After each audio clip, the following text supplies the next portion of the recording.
Assalamualaikum warahmatullahi wabarakatuh. Sahabat-sahabatku sekalian, selamat berjumpa lagi dengan saya Effendi di Effendi Advokat Channel, sebuah channel yang akan membahas masalah hukum dan sosial yang diulas secara populer. Baik, kali ini kita akan membahas mengenai pelaku kasus Subang ketar-ketir, ancaman hukumannya sangat berat. Kasus pembunuhan ibu dan anak di Subang atau yang lebih dikenal dengan kasus Subang adalah kasus penghilangan dua nyawa manusia, yaitu seorang ibu yang baik dan seorang anak yang harapan hidupnya masih panjang. Keduanya dibunuh dengan keji yang jasadnya disimpan dalam keadaan tidak berbusana dalam sebuah mobil.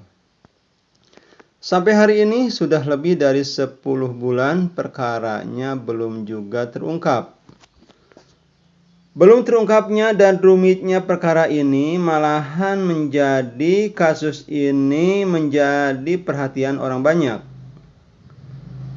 Masyarakat umum banyak mengamati kasus Subang ini. Di pihak lain, yaitu pelaku atau orang yang melakukan pembunuhan dalam kasus Subang sangat ketar-ketir. Karena ketika nanti kasus ini terungkap, pelakunya ditangkap, maka siap-siap sang pelaku ini menerima ganjaran akibat perbuatannya tersebut. Dari struktur perkara ini, dapat diperkirakan bahwa perkara Subang ini adalah kasus pembunuhan berencana. Maka hukumannya itu adalah hukuman mati atau hukuman seumur hidup atau hukuman 20 tahun penjara. Hal ini bisa dilihat di pasal 340 Kitab Undang-Undang Hukum Pidana. Kemudian pihak-pihak atau orang-orang yang membantu melakukan pembunuhan dalam perkara kasus Subang ini, maka semuanya akan dikenakan dengan alasan pasal 55 Kitab Undang-Undang Hukum Pidana.